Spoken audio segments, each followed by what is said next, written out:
You heating up, Lavish? Flush my feelings down the toilet, I don't get no fucks. I wish you knew me before I lost who I was. Trying to escape my past, I've been running from love. In a world full of lies, I don't know who to trust. Seem like I had enough. This pain right deep, yeah, I got battle scars. They did it in my face like I ain't ever heart. Why it's always me, but I don't question God. Don't forgive me for something I did for the Streetball niggas. Oh, okay. Something. Streetball Legend. Yeah. Oh. Gotcha. Something, baby. Yeah. Legend, baby. The Lakers, baby. Golden State.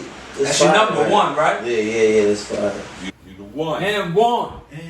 Yeah, let's get to that. Let's get to that. How did that come about? It just came Money, on clothes. ESPN 30 for 30. Ooh, hold on, you rushing now. Hold on, let's go. Let's get to how you started with N1. How did that come about? How did they approach you or the whole? It's crazy, like I'll tell you, but when they came, I already was rocking. Move the mic a little. Pause.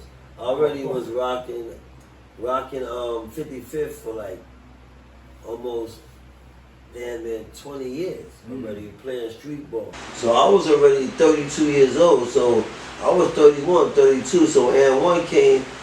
I was back. Keep it real. I was going backwards. I had one feet back in the streets, going the opposite way. So I got a call. It's crazy, but I got the call from the beeper. I think Maine hit me on my beeper, and I called him from the payphone from the block. Real talk, like yo, they got this company, they want to do something, woo. And I was like, alright. Then we met up with Mousy. We jumped in the limo. They was giving out free sneakers and all that. They sent the limo. Yeah, they sent the limo. We got a limo with the jersey, and we just balled out. And the rest was history. Next thing you know, traveling the world. Not only that, next thing you know, I'm walking in the stores, and I'm seeing videotapes, and I'm seeing Skip. And I'm like, oh, she look at Skip on the tape. I Skip. And I'm like, hold on, that's me. Like, so now I'm bugging, like, yo, what the fuck is this tape?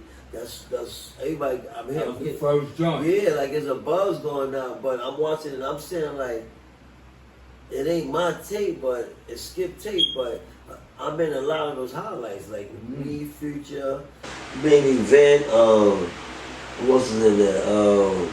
And you don't know nothing about this being put out. I don't even know nothing about the company. I don't know about the tape.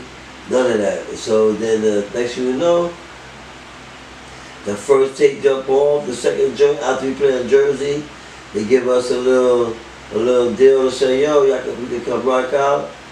We signed a contract. I signed the first contract, which I was super hyped because I was like, yo, this is the first time I've had legit money. You know what I mean? Right. Like a check, a contract, like, yo, legit, sign my name, $7,000 for the year. So the word, so that's... 7,000? 7,000. No, we signed. Each. What year was it? Like 2000. I want to say 99, 2000, 2001. The first. So 7,000. So I thought I was coming up, but again, in my mind, I'm gonna turn this 7 to 21. Like, you know what I mean? Like I just need that lump sum. Yeah. Like all I was thinking about, like, hold on, we're gonna get this. I had no ID. I have. All I was worrying about was like, yo, word 7,000. Then hold on, no ID. You was 32. No ID. It's no ID. There's dudes walking around right now with no ID, and they 40. Hell yeah. That's a fact. You see ID. I seen a post you said this shit was the biggest mixtape, right? And I said this shit was bigger than hip hop niggas mixtapes. Yes, sir. When that N1 mixtape dropped, that shit set a whole nother trend. Volume 5 alone, I got a platinum plaque. It went platinum. For Volume 5. Yeah. That's dope. Word.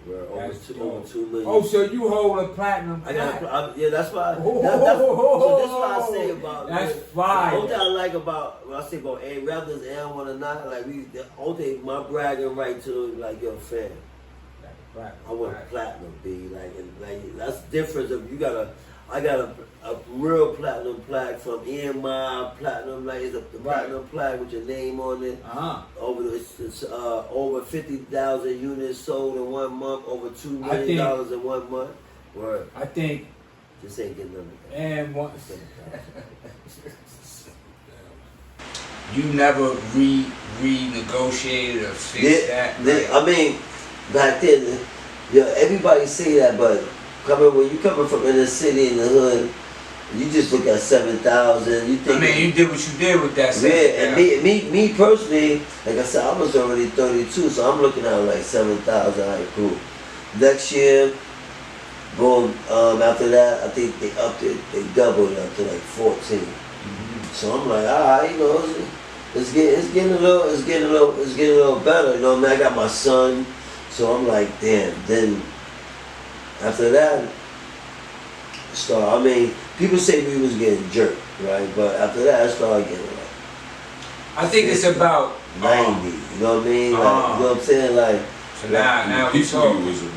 Yeah, you know what I'm saying? But then it also goes to what The doors are open. You're right. The door's open for you. And at that time is, I'm not even thinking about what I'm getting from N1 because I'm getting between $1,500 to $2,000 cash for appearance fees. You know what I mean? On the side, and I'm getting 100 of those.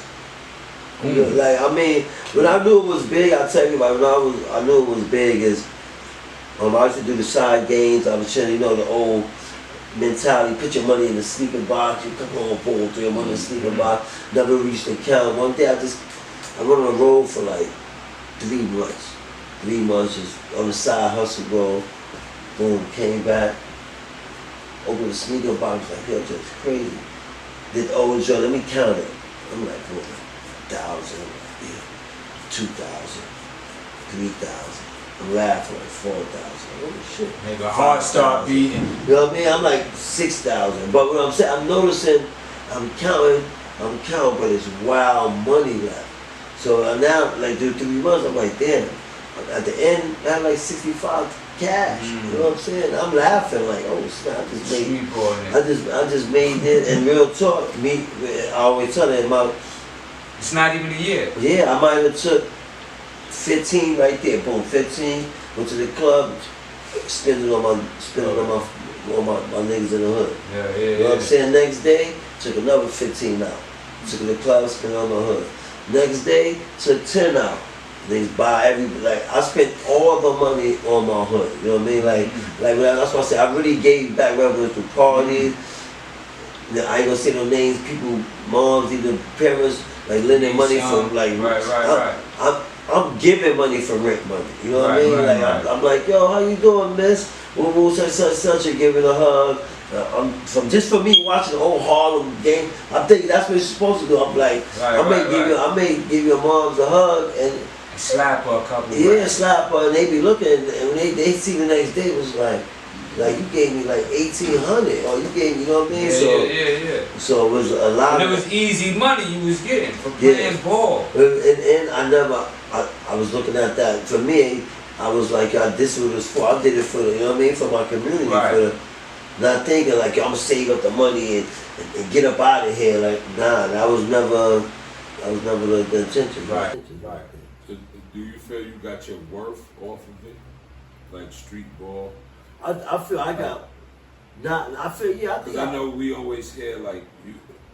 Like you get your work. Let me tell you why. Outside, you got jerked. You got I ain't get jerked. They lie. They don't keep it real. I ain't get jerked. I ain't do what I was. Yeah, that's what I'm saying. I didn't do what I was supposed to do. Most people they gonna tell you, yo, the coach jerked me. But they ain't gonna tell you, like, even though, like the recent video that's cycling now that's going viral with the NBA players saying about L1, you kidding L1 brothers made the NBA. People laughing at the L1 dudes, but they not realizing They talking about street ball players as a whole. Yeah. You know what I'm saying? That ain't about See, it. They targeting us because we the most popular and they getting confused, but they really talking about street ball players. And it's kind of the truth is, the street ball players, they gonna smoke blunts. They not gonna jog. I'm not getting up 6 in the morning. I'm not going to the park to shoot 500 jumpers. I remember when I was on it like that. Right. I go, you know what I mean? I go to the park. I said I'm going to the park and make 500 jumpers. After you make 5, 6 in a row, I ain't got work. I'm good. I'm out. You know what I'm saying? That's good though. You know what I'm saying? No, that's the whole fact. Yeah, you start thinking YouTube. You think YouTube good to even work out. Right. It's not that. You don't have nobody like that that's going to push you like a trainer that's going to have you out there and really tell you, yo, the truth. Or you're thinking you ain't shit. You ain't making no way. You ain't have that. Everybody telling you nice. I want to touch on like something like what you said right now. So, like for the youth, a message for the youth is you can't cheat the game. No, we talk about it all the time. That's why it's important. They always think they're trying to cheat. Hold on. Let's hold on, coach. Yeah. Let's explain. Yeah, that's what I'm saying. Like, no. Cheating the game. What does that consist of? Let's clear. Cheating the game. What is cheating the game? Cheating the game as a youth. You can't go left. You don't work on going left. You don't use instead of, let's say for example, you playing for Coach Will is trying to teach you and you don't like the way he's coaching, so you go play somewhere else because they give you more minutes but they're not teaching you. But I think that falls on the program. No, I can't. Let me tell you why. Let me just explain to you why. Because sometimes it's the program, but 99% is the parent. All right, look, this is why I said I would blame the program. If I'm a program and you got a star player, right? Obviously, I know about that star player because my program is out there, right? Yeah. Now, what he leaves because you don't give him the opportunity, but like we just explained, he comes here and I give him that opportunity to do what he wants. That's my problem. I fuck that up, not him. Yeah.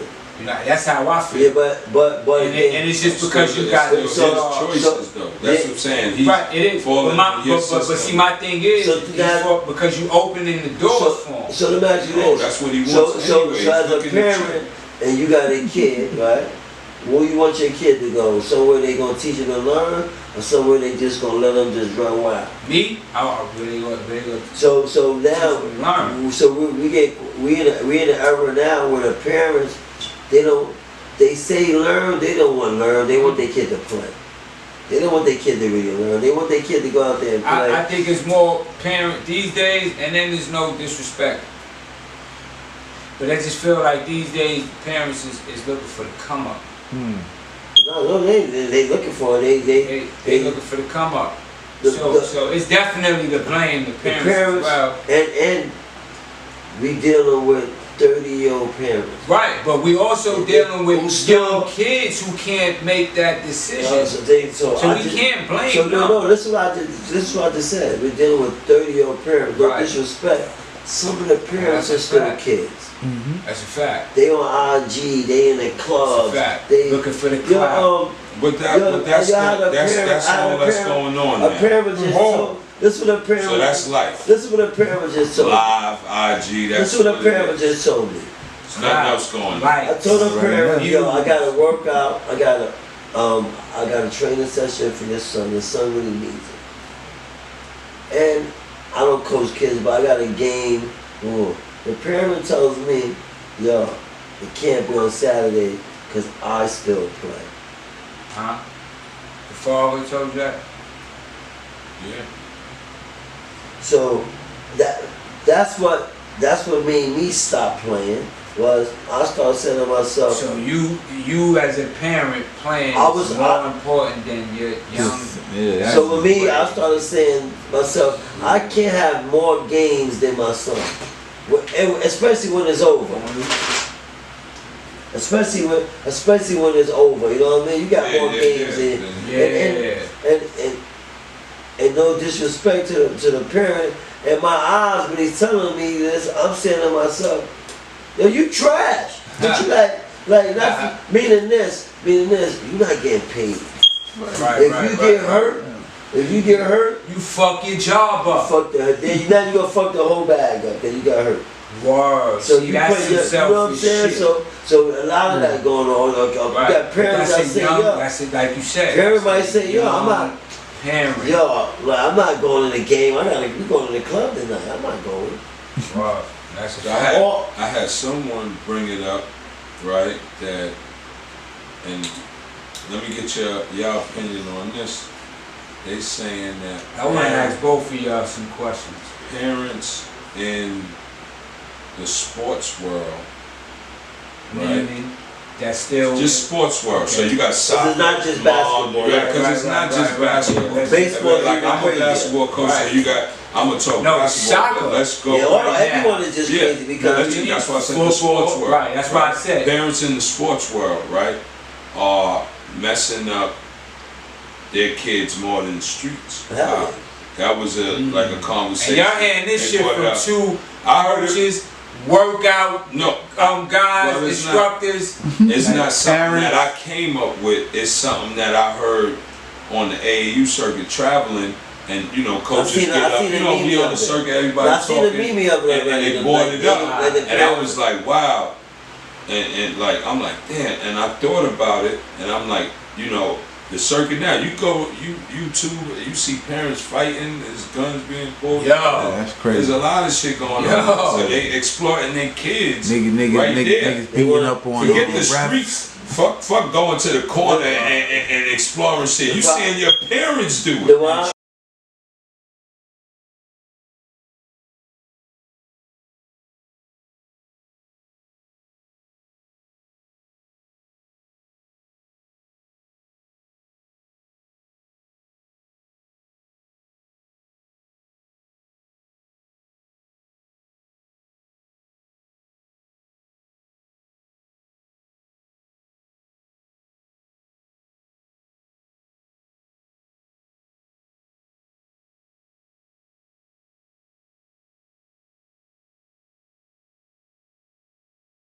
I want to say like, 2008, 2000, 2001, 2000, 2001, 2002, 2003, 2004, 2005. That hit different. I think I got about 10 years, 8, 9, I got about 10 years. Shit. At least 8, 9 years, right? A good 8, 9 years.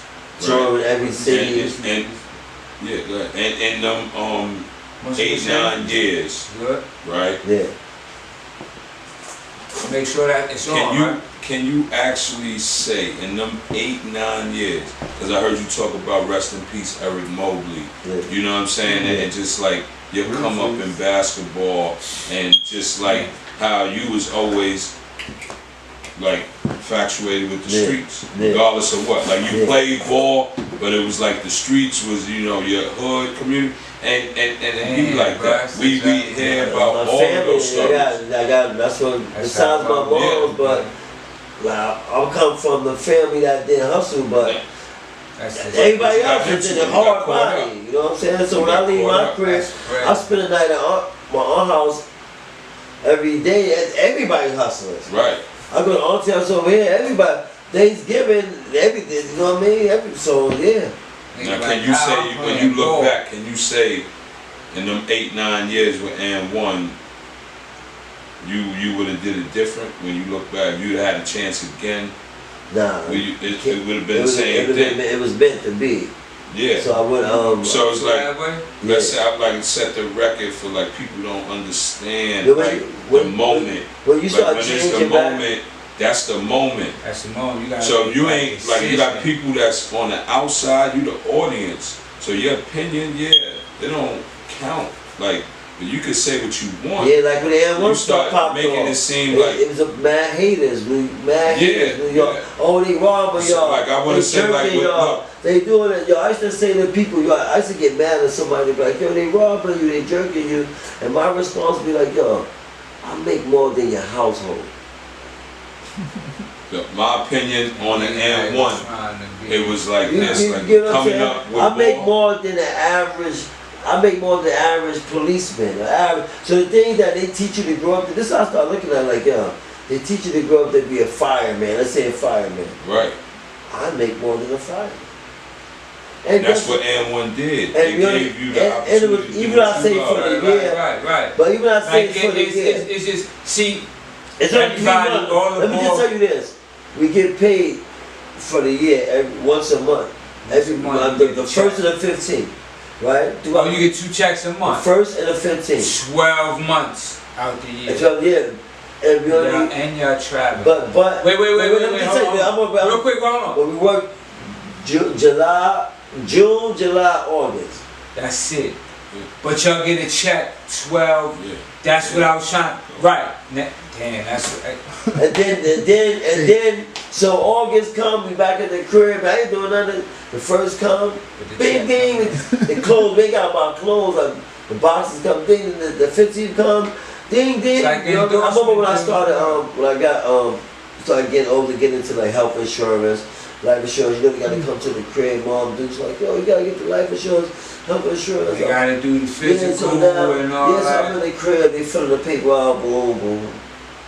Mom, dude's fill that shit. Then you make more than me and your father, you know what I mean? Like you start realizing, I never really bragged about what I made or even told, because at that time, you understand contract. I'm just, you know what I mean? So like, moving. Yeah, but I'm just listening to people say how much we get robbed. And I get it, of course we did by corporate America, but. No, that, look. Yeah, but let me tell you something, right? What do you say? No, they revived. Let me tell you something, man, and I'm keeping the buck with you. We go back the years, right? N1 started the slogan T-shirts. And it rocked out for a minute. Definitely rocked out for a minute. But it was a time where they started draining. They bumped over to East Bay. And East Bay was the only company carrying M1. Yeah. When y'all came out and they signed y'all, whatever they did with y'all with the Streetball shit, that revived the shit out that company. Cause if they wouldn't have did that within the next year or two, and you wouldn't be rocking that T-shirt now. That's a fact.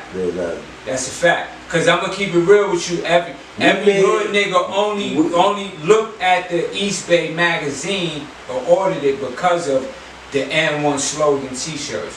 That shit was attractive. They marketing was on point, and that's why they killed with the N1 mixtape. We talking when the mixtape was. You probably wouldn't even know what a mixtape was. But if we go back and we think of it as music. Think about this though. Right? Think about it. You know what I mean? Mixtape music. The tape is free. Right? The first tape is free, but you gotta buy something from M1, right? So dudes it was lines. Not for the product, so dudes just buy a headband. Just buy a sock. Right? So they're not knowing you still buying something. You know what I mean? So that was a crazy smart marketing. And they just give away the tape. And marketing is what can speak. You know what's crazy? I autographed that you know how that shit would be next to movies. On the bootleg would have his time. That shit would be right there next to all the popular movies. That movie tape, I was like, yo, you know we big. They got that's your niggas big. Yo, when that first, I'm telling you, when you put that post up about the mixtape, the #1 mixtape. That was the greatest mixtape ever. Yo, bro. That's the actual name of the day for 30. Right.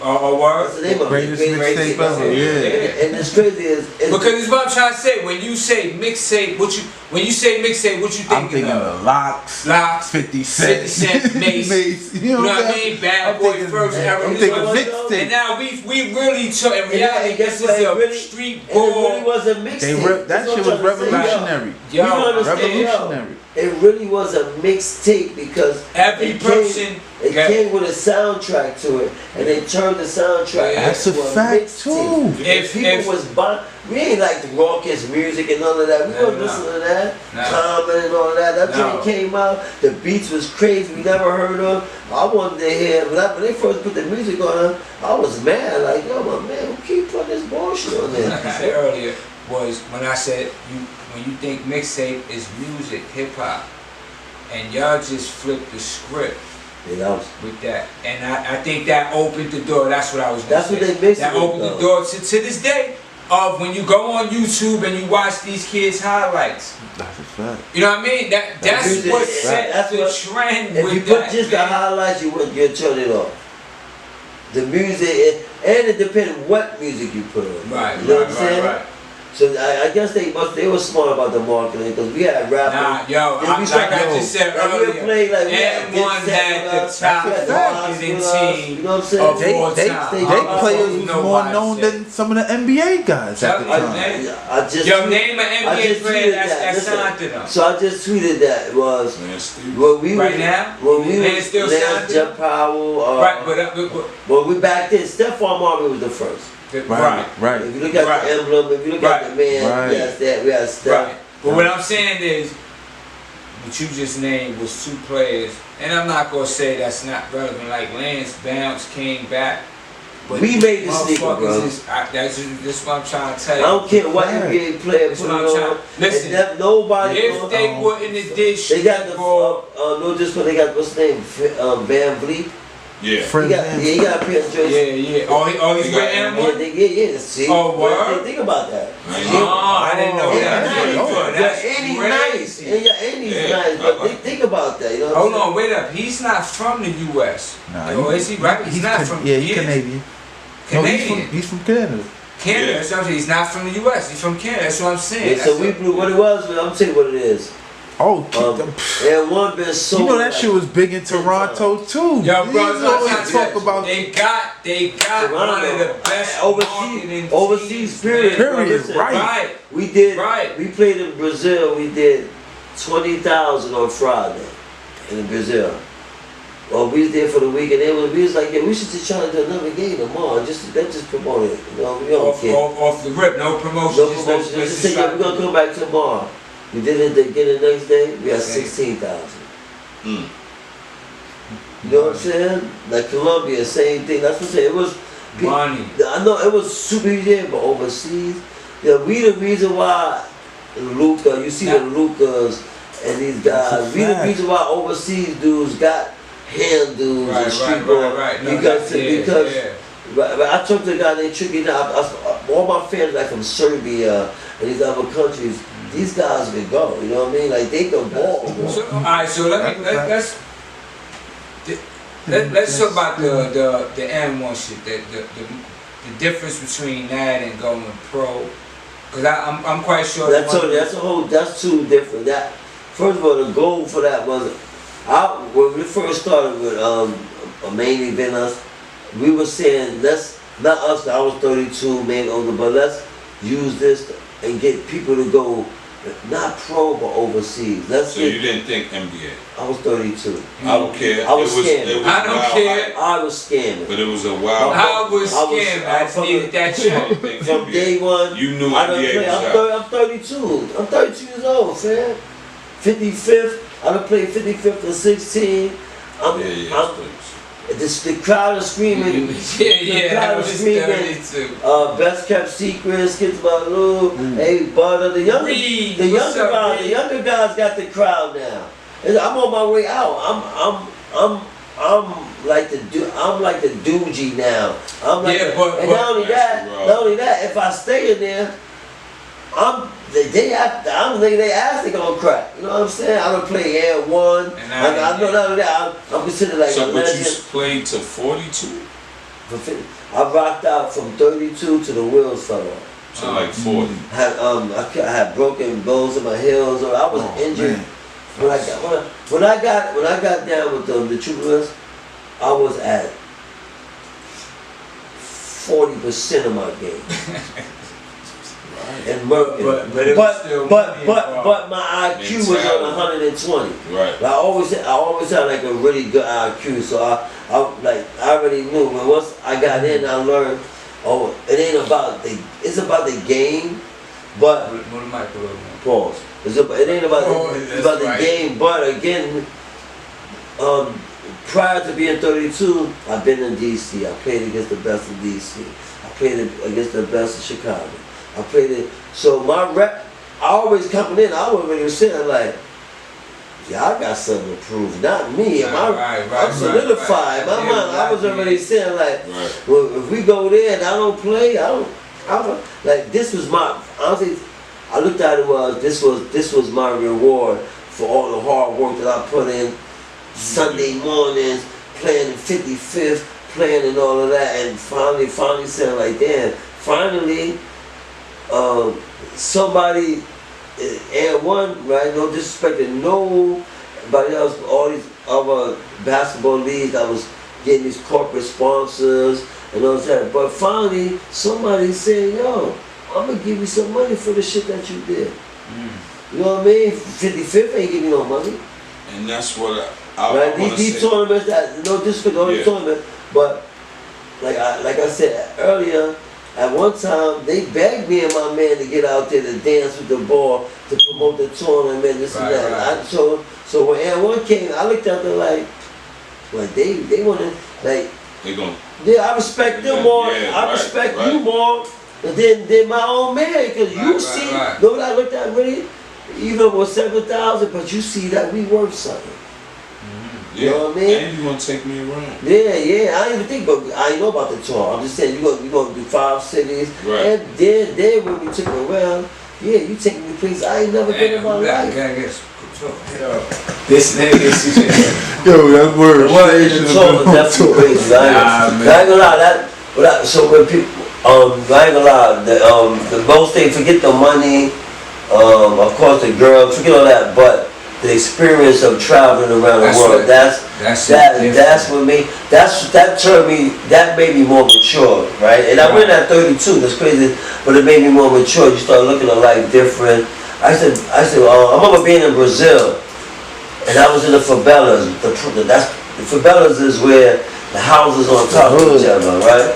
And then I come back to the hood. That's where the statue sits on top of all that. Yeah, and I come back to the projects, and I'm hearing people talk about how fucked up they is. That's what made me start thinking like, yo, my man. Hey, nigga, you seen fucked up, right? I just came from Brazil. They never got a door on their house. Right. You know what I'm saying? Like, homeboy in Fiji Island makes $16 American a month, and he got 3 kids and a wife. Wow. You know what I'm saying? And you witnessed, you've been countries like I'm in Australia. I see Aborigines, right? When I first got, for us, that's like the first caveman that's in our book. Right? We looked at it as like, I thought those was monkeys. Now first, like, who's those ape guys in the history? Those are real people. Those are they call Aborigines. You know what I'm saying? Alright, so let's talk about what's going on now. We got the 30 for 30 that's up. 30 for 30 drop. You still gotta tune in. Let's plug that. The greatest mixtape ever. Greatest mixtape ever. Y'all make sure y'all go tune into that. ESPN, that's definitely that's the newest 30 for 30. The latest 30 for 30. Which I guarantee you. That's crazy. Within a week, people gonna be amazed at how many people watched. I guarantee the first night. That might break records. Yeah. We got the 30 for 30 coming out. Let's talk about that. 30 for 30, talking about the greatest mixtape. It's basically the music aspect, how important music was on the mixtape. And we got the Netflix joint. Hopefully it'll be coming out. After that, never know. The movie or something.